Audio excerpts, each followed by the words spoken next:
Kejaksaan Agung menetapkan 4 tersangka dalam kasus suap dan gratifikasi di Pengadilan Negeri Jakarta Pusat terkait ekspor CPO.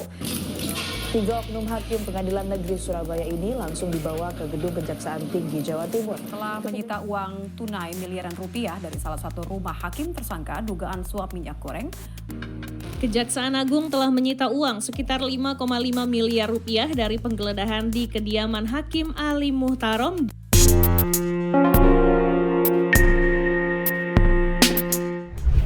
Harusnya dia menegakkan keadilan. Harusnya juga dia menjadi wajah integritas dan bersih dari kepentingan apapun. Bahkan dirinya disebut wakil Tuhan, karena tidak hanya bertanggung jawab kepada hukum, melainkan nasib hidup manusia karena putusannya. Itulah hakim. Di meja peradilan, hakim memiliki kekuasaan tertinggi. Siapapun yang memiliki perkara harus tunduk pada putusannya. Itu sebabnya hakim dianggap menjadi wakil Tuhan dalam memutuskan kebenaran dan keadilan. Namun, bagaimana bila hakim melanggar sumpah dan malah pat-gulipat dengan perkara yang sedang diadilinya? Seperti yang baru saja terjadi, Kejaksaan Agung menetapkan 4 orang hakim sebagai tersangka kasus suap pengaturan putusan lepas dalam perkara korupsi pemberian izin ekspor minyak sawit atau korupsi minyak goreng di Pengadilan Negeri Jakarta Pusat. Adanya dugaan tindak pidana korupsi berupa suap dan atau gratifikasi terkait penanganan perkara di Pengadilan Negeri Jakarta Pusat. 4 hakim yang ditetapkan sebagai tersangka adalah Ketua Pengadilan Negeri Jakarta Selatan, Arief Nuriyanta, yang sebelumnya menjadi Wakil Ketua Pengadilan Negeri Jakarta Pusat. Kemudian 3 majelis hakim yang menangani korupsi, yakni Juyanto, Agam Syarif Baharudin, dan Ali Muhtarom yang menerima uang suap sebesar 60 miliar rupiah. Kalau kata Komisi Yudisial sih, mereka bakal mengambil inisiatif dengan segera menerjunkan tim untuk menelusuri dugaan pelanggaran kode etik dan pedoman perilaku hakim atau KEPPH. Dan oleh karena itu, KY menggunakan hak inisiatifnya untuk menerjunkan tim dalam menelusuri dugaan pelanggaran kode etik dan pedoman perilaku hakim, dan tim juga akan mengumpulkan informasi dan keterangan terkait kasus tersebut, serta memproses informasi atau temuan apabila ada indikasi pelanggaran kode etik hakim. Di 2004, perkara suap hakim pun terjadi untuk pemberian vonis bebas terdakwa pembunuhan terhadap kekasihnya, Ronald Tanur. Putusan majelis hakim yakni Erin Tuah Damanik, Mangapul, dan Heru Hanindyo dinilai janggal.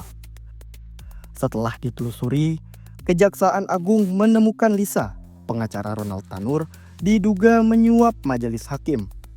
Para hakim didakwa menerima suap dan gratifikasi sebesar 4,67 miliar rupiah dari ibunda Ronald, Meriska Wijaya. Lisalah yang menjadi perantaranya.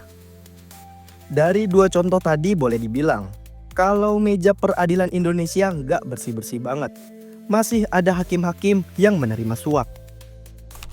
Sejak 2011 hingga 2024, Indonesia Corruption Watch atau ICW mencatat ada 29 hakim yang ditetapkan sebagai tersangka korupsi. Para penegak hukum ini menerima suap untuk mengatur hasil putusan dengan nilai suap total mencapai 107,9 miliar rupiah. Banyaknya kasus suap ini bikin kita bertanya, memangnya berapa ya gaji seorang hakim di Indonesia? Berdasarkan Peraturan Pemerintah Nomor 44 Tahun 2024 tentang hak keuangan dan fasilitas hakim yang berada di bawah Mahkamah Agung, rinci gaji dan tunjangan. Peraturan ini terbit setelah Solidaritas Hakim Indonesia atau SHI melakukan mogok kerja pada 7 hingga 11 Oktober 2024. Sebagai bentuk protes menuntut peningkatan kesejahteraan dan jaminan keamanan. Para hakim yang bekerja di wilayah 3T seringkali mengalami tantangan ekonomi yang berat disebabkan oleh jarak yang jauh dari rumah, akses pendidikan dan kesehatan yang timpang, serta resiko yang tinggi yang melekat dalam profesi mereka. Kita lihat jangan hanya oh hakim take home-nya segini. Tapi kita lihat pertama dengan komponen-komponen lain, misalnya hakim itu pasti jauh dari domisilinya, itu sudah pasti. Kayak saya orang Depok, orang Jakarta, tapi di tugasnya Mandailing Natal. Bisa nolak gitu. Lalu juga mungkin berkaitan dengan harga-harga seperti itu, karena harga barang di daerah itu pasti berbeda kan, apalagi di daerah timur pasti lebih mahal karena ada biaya logistik gitu. Karena kalau hanya melihat dari take home pay aja, akhirnya menjadi tidak adil menurut saya, tidak adil gitu kan. Karena akhirnya nggak proporsional seperti itu. Setelah mendengar curhatan dari hakim, coba kita kulik gaji dan tunjangan mereka lewat aturan ini. Lewat aturan ini, gaji hakim terbagi berdasar golongan dan masa kerjanya. Berikut lampirannya. Eits, itu baru gaji. Seorang hakim pun menerima tunjangan yang besarannya sesuai jabatan dan tingkatannya. Nilainya bisa dilihat dan simpulkan sendiri ya. Sebenarnya suap menyuap di lingkungan peradilan tidak hanya dilakukan oleh hakim seorang saja. Kalau kata Transparansi Internasional, organisasi yang bertujuan memerangi korupsi politik, pelaku suap menyuap bisa datang dari mana saja. Misal, jaksa penuntut umum, advokat yang tengah menangani kasus, panitera, bahkan staf keamanan. Modus korupsi di meja peradilan pun beragam, seperti intervensi politik yang bakal mempengaruhi hasil perkara pidana atau perdata. Seperti kasus suap kong kali kong ubah vonis perkara korupsi minyak goreng yang dilakukan oleh anggota Majelis Hakim Pengadilan Negeri Jakarta Pusat yang terjadi baru-baru ini. Ada juga praktik nepotisme, di mana rekan dekat atau keluarga mendapat keuntungan seperti kontrak pengadaan jasa keamanan pengadilan, serta penyalahgunaan dana publik yang menyebabkan penundaan atau pembatalan persidangan. Ini sejalan dengan pernyataan dosen hukum tata negara Sekolah Tinggi Ilmu Hukum Jentera, Bivitri Susanti. Katanya, di balik kasus korupsi di meja hijau yang terus berulang, terdapat jaringan besar yang biasa disebut mafia peradilan. Istilah mafia peradilan itu bukan isapan jempol, bukan cuma meniru film-film Hollywood tentang mafia, tapi memang sebuah jaringan besar yang artinya jadi akan susah sekali untuk diurai. Selama ini kalau kita hanya memojokkan hakim misalnya begitu, nyatanya seperti yang terjadi sekarang ini nih yang kemarin baru ditangkap itu kasus penyuapan soal perusahaan kelapa sawit, itu kan yang sudah ditersangkakan saja ternyata bukan hanya hakim, tapi juga ada advokat dan ada juga panitera. Jadi ini memang jaringan besar.